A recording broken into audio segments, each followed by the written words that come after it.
take out the trash? Can you get your violin and music? Okay, Daddy. I was sitting in the living room, about to get my music. Ah! Daddy came bursting through the door, clutching his left hand. I thought he was looking at the time on his watch, so I ran over and grabbed my music and violin. He was still hollering. Get a wet paper towel! I cut my hand, he exclaimed.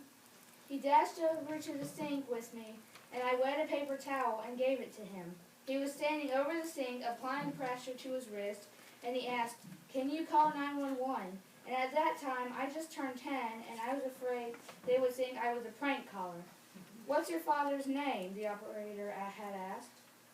Oliver Helsebeck, I replied. Okay, and where do you live? I answered her. Okay, I'll have an ambulance over soon, the woman said. Okay, thank you. I hung up. He said he had cut his wrist on a sharp edge on a tin can lid. When the ambulance came, there were 3 people, I think, and our neighbor came over to see if we were all right. And you could probably guess that Daddy and I were a bit overwhelmed, and well, we were. One of the paramedics called Mama and told her to meet them at the hospital's emergency room since his hand was bleeding terribly.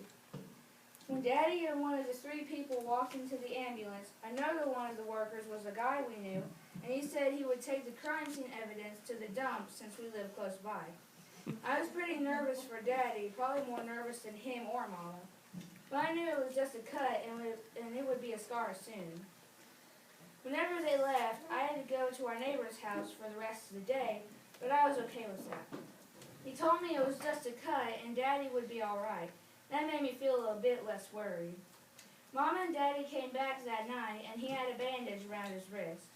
Now I've learned to not get Daddy worked up or there will be accidents. And also, I shouldn't run late for music lessons or things will be chaotic.